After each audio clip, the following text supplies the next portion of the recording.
कई 3.1 भारतीय काव्य शास्त्र। अब इसके अंदर है रस निष्पत्ति। रस निष्पत्ति में क्या होता है? रस की सर्वप्रथम व्याख्या भरत मुनि कृत नाट्य शास्त्र में मिलती है। रस की सबसे पहले व्याख्या किसने की?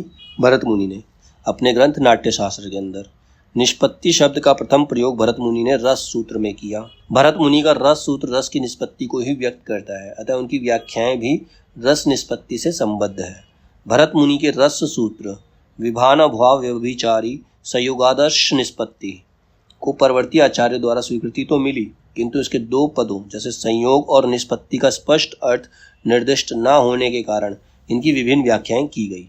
रस निष्पत्ति से तात्पर्य, रस निष्पत्ति होती क्या है? रस निष्पत्ति से तात्पर्य है काव्य आस्वाद की प्रतिक्रिया, मतलब काव्य का पूरा रस लेना, काव्य का पूरा मजा लेना, या फिर काव्य को पूरी तरह से समझना। काव्य आस्वाद का प्रश्न रचना में कवि द्वारा रस के सृजन तथा पाठक द्वारा उस रस को ग्रहण किए जाने की प्रक्रिया से संबंधित है, वही रस निष्पत्ति होती है।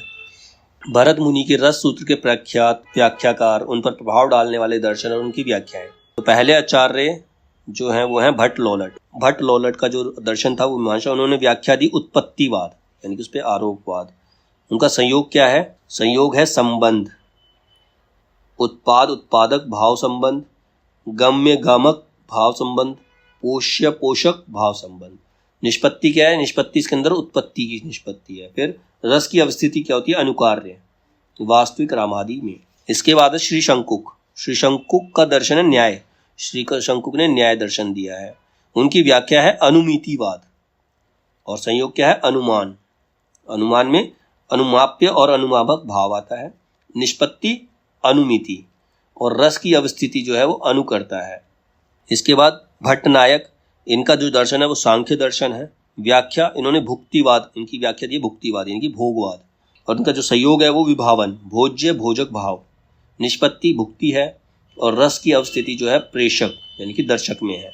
अभिनव गुप्त, इन्होंने शैव दर्शन दिया है। इनकी व्याख्या अभिव्यक्तिवाद है। इसमें अभिव्यंजना व्यंग व्यंजक भाव है, और उसके बाद निष्पत्ति जो है अभिव्यक्ति है, और रस की अवस्थिति, रस कहाँ आता है? सामाजिक, समाज के लोगों में। ठीक है। इसके बाद इनको अलग अलग एक्सप्लेन किया गया है। जैसे भट्ट लोलट का था उत्पत्तिवाद, उन्होंने निष्पत्ति को माना उत्पत्तिवाद। निष्पत्ति का अर्थ उत्पत्ति करने से इसके सिद्धांत को उत्पत्तिवाद कहा गया है। अलबत्ता भट्ट लोलट सहृदय का उल्लेख नहीं करते, किंतु उनका अर्थ यही रहा होगा कि सहृदय अभिनेता यानी कि नट नटी जो एक्टर और एक्ट्रेस है उस पर वास्तविक रमादि अनुकार्य का आरोप करके ही रस की प्राप्ति करता है, मतलब उनके अभिनय को देखकर ही रस की प्राप्ति की जा सकती है। इसी से इनके सिद्धांत को आरोपवाद भी कहा गया है। फिर इनके मतानुसार, इनके अकॉर्डिंग, स्थायी भाव अनुपचित यानी अपरिपक्व होता है, अमैच्योर होता है, किंतु वह विभाव, अनुभाव और संचारी भाव के संयोग से उपचित यानी कि परिपक्व हो जाता है, मैच्योर हो जाता है। उपचिता अवस्था यानी कि परिपक्वता को प्राप्त स्थायी भाव ही रस कहलाता है। जब उसमें मैच्योरिटी आ जाती है तब वो स्थायी भाव जो होता है वो रस कहलाता है। स्थायी भाव का विभाव के साथ उत्पाद उत्पादक संबंध है, अनुभाव के साथ गम्य गमक संबंध, और व्यभिचारी भाव के साथ पोष और पोषक संबंध माना है इन्होंने। इनके अनुसार रस मूलतः वास्तविक ऐतिहासिक पौराणिक चरित्र में ही होता है, किंतु दर्शक अभिनेता अनुकर्ता यानी कि जो अभिनेता है, जो नट एक्टर है, उसके कारण उसके अभिनय के कारण उन्हें ही वास्तविक रामादि समझकर उनमें रस का आरोप कर लेता है। जैसे कोई भगवान राम की एक्टिंग कर रहा है, अभिनय कर रहा है, भगवान राम का अभिनय कर रहा है, तो उन्हीं को भगवान राम समझ लिया जाता है। इन्होंने तदुपरांत अनुसंधानम शब्द का प्रयोग किया है। श्री शंकुक ने इनके मतों का खंडन किया। अब श्री शंकुक इनसे सहमत नहीं थे, उनके मतों का उन्होंने खंडित किया। वो कहते उपचित स्थायी भाव रस नहीं हो सकता, क्योंकि उपचिति की मात्रा को तय करना संभव नहीं है, मतलब मैच्योरिटी लेवल को तय करना संभव नहीं है, कौन कितना मैच्योर है ये पॉसिबल नहीं है। स्थायी भाव और विभाव में उत्पाद उत्पादक संबंध को कार्य कारण संबंध के रूप में नहीं लिया जा सकता। घड़ा उत्पाद्य है और कुम्हार उत्पादक। कुम्हार के अंत के बाद घड़ा नष्ट नहीं होता। अगर कुम्हार मर भी जाए तो जरूरी नहीं कि घड़ा भी खत्म हो जाएगा, तो ऐसा जरूरी नहीं है। परंतु काव्य में विभावादि के अंत के बाद रस भी खत्म हो जाता है। अगर काव्य खत्म होता है तो रस भी खत्म होता है, तो ये भी चीज नहीं हो सकती। कार्य और कारण का संबंध भी गलत है। अनुकर्ता यानी कि अभिनेता को यह पता नहीं होता कि अनुकार्य मतलब जो एक्टिंग वो कर रहा है, अनुकार्य ने कैसी स्थिति में किस तरह के रस का आस्वादन किया था। मतलब रियल में अगर वो भगवान राम की एक्टिंग कर रहा है तो वो ये नहीं समझ सकता कि भगवान राम उस समय कैसे रिएक्ट किया होगा, उसके मन में ये चीज नहीं आ सकती कैसे भी। ऐसे में सहृदय अभिनेता के माध्यम से अनुकार्य द्वारा प्राप्त मूल रस का आस्वादन कर ही नहीं सकता। इन्होंने श्रव्य काव्य को पढ़ने सुनने से होने वाली रसानुभूति के संदर्भ में विचार नहीं किया था। ये तो थे भट्ट लोलट के उत्पत्तिवाद के बारे में। इसके बाद आता है श्री शंकुक का अनुमितिवाद। इन्होंने रस और विवादय के बीच अनुमाप्य और अनुमापक संबंध माना। सामाजिक अपनी वासना से नट यानी कि एक्टर जो है, नट पर रामादि का अनुमान करते हुए उस रस को प्राप्त करता है जिसे स्वयं रामादि ने प्राप्त किया होगा।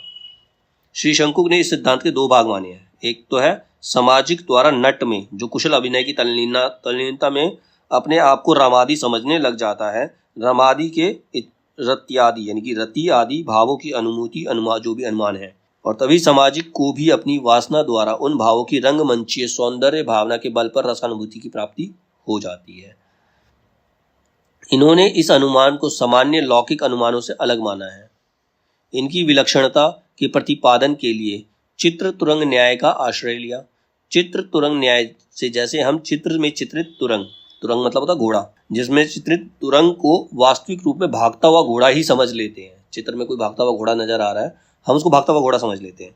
वैसे ही अनुकार्य के अभिनय करने वाले अनुकर्ता, मतलब जो एक पौराणिक पात्र है उसका अभिनय कर रहा है जो एक्टर, उसको ही अनुकार्य समझ लेते हैं। हम उसी को पौराणिक पात्र समझ भी लेते हैं। इनका महत्व इस बात में है कि इन्होंने सर्वप्रथम स्पष्ट सहृदय गान वासना का उल्लेख किया। इससे परवर्ती आचार्यों के लिए पृष्ठभूमि तैयार हुई। भट्टनायक ने तर्क देते विरोध किया कि अनुमान द्वारा हम राम सीता आदि को उनके प्रेम को देख अपनी प्रेयसी के प्रेम की कल्पना नहीं कर सकते। उसमें हमारी संस्कार निष्ठ श्रद्धा बाधा उत्पन्न करेगी, क्योंकि भगवान राम और सीता हमारे लिए पूजनीय है, तो हम अपने प्रेमी प्रेमिका में उनको नहीं देख सकते। वैसे भी मिथ्या अनुमान से सत्य की अनुभूति संभव नहीं है। इसके बाद है भट्टनायक का भुक्तिवाद यानी कि भोगवाद। पूर्व मतों के अनुसार प्रेषक को अभिनेता के द्वारा अनुकार्य द्वारा अनुभूत रस की प्राप्ति होती थी, किंतु भट्टनायक ने अलग व्याख्या प्रस्तुत करते हुए सर्वप्रथम साधारणीकरण का सूत्रपात किया। इन्होंने काव्य में रस निष्पत्ति के 3 व्यापार माने।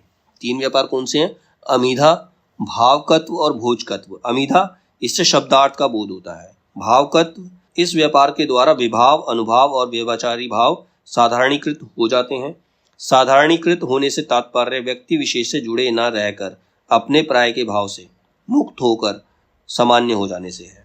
भोजकत्व, साधारणीकरण के पश्चात हृदय रजोगुण व तमोगुण के नाश से केवल सत्व गुण से भर उठता है और इस लोक की शुद्रताओं से परे वह अलौकिक अवस्था में चला जाता है, जहाँ भोजकत्व के द्वारा रस का भोग होता है। इनके मतानुसार श्रव्य काव्य में 3 व्यापारों तथा दृश्य काव्य में अंतिम 2 व्यापार होते हैं। श्रव्य काव्य में 3 व्यापार होते हैं जो शुरू में बताए थे इसने। 3 व्यापार अमीधा, भावकत्व और भोजकत्व। और दृश्य काव्य जो होता है, जो नाटक होता है, उसमें 2 व्यापार होते हैं। 2 व्यापार कौन से होते हैं? भावकत्व और भोजकत्व। अभिनव गुप्त ने इनके 3 व्यापारों से अब अभिनव गुप्त इससे असहमत है।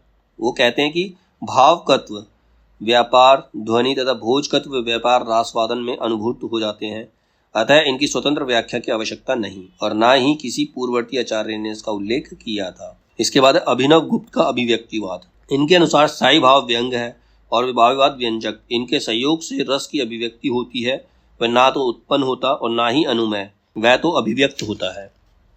स्थायी भाव हृदय में वासना यानी कि संस्कार के रूप में हमेशा होते हैं।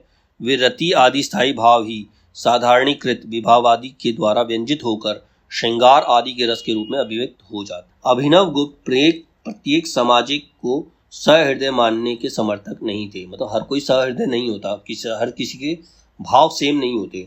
वह उन्हें ही सहृदय मानते थे जो रासवादन में समर्थ हों, जो किसी चीज को समझ पाए। परवर्ती काव्य शास्त्र में इनका सिद्धांत प्रतिष्ठित रहा। अब बाद में जो काव्य शास्त्र आए तो उन्होंने इसी सिद्धांत को फॉलो किया है। ये रस निष्पत्ति था पूरा।